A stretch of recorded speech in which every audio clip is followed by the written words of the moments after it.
Penguin Random House Audio presents The Challenger Customer, Selling to the Hidden Influencer Who Can Multiply Your Results by Brent Adamson, Matthew Dixon, Pat Spenner, and Nick Toman. Read for you by Steve Kramer. Forward.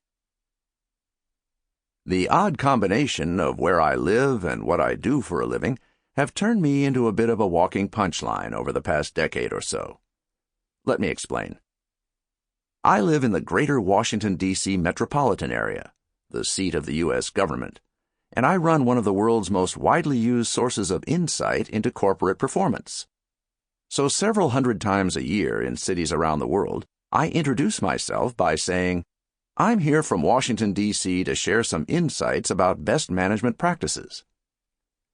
Business cultures differ widely across regions and nations, so the response to this statement runs the gamut from, "You've got to be f***ing me," Silicon Valley, Amsterdam, to, "I'm sorry, I think I misheard you," Singapore, Minneapolis, to, "You'll feel at home here after a glass of wine. Try the Super Tuscan," Rome. While the tone of responses varies, no one misses the irony at the heart of the statement.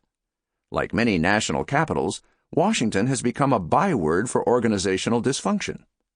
This is largely because citizens believe the U.S. Congress and similar deliberative legislative bodies that seem to take forever to act are useless, especially since when they do act, they achieve only modest, if any, results. All around the world, I routinely hear how much better off we'd be if only government would run itself like a business. The unfortunate truth is that, in many respects, it already does. More specifically, business is increasingly running itself like a dysfunctional legislative body. I thought this book was about sales and marketing. You're now thinking that you've picked up the wrong book, but the headline of our recent work on sales, marketing, and the buying process suggests that in most B2B commercial environments, purchasing looks a lot like a bickering Congress or Parliament on a bad day. That's why we've done a deep dive into the modern company's buying process.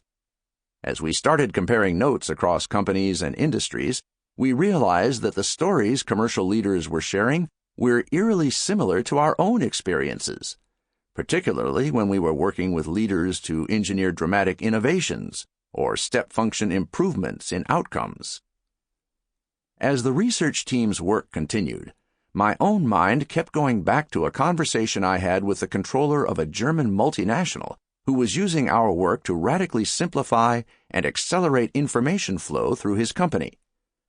I visited on a day when the project's kickoff, and ultimate ROI, had been delayed by 3 months due to a last-minute review requested by something called the Excellence Assurance Center of Excellence.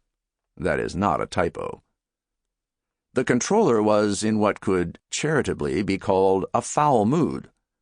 The project itself was slated to last only 6 months, and he had enthusiastic support from the CEO and partnership from the CIO and head of HR.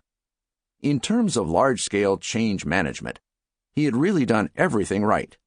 And yet, at the 11th hour, out of nowhere, a new stakeholder arrived on the scene, slowing down and lowering the aspiration of this fast-moving and ambitious effort. Leaning back in his chair, the CFO moaned, "I didn't even know we had an Excellence Assurance COE." He got up, walked toward the window, and said, "This is a long German word that definitely didn't mean really great day for our company. I just couldn't be prouder to work here." And it wasn't a great day, nor by the end was it a great project.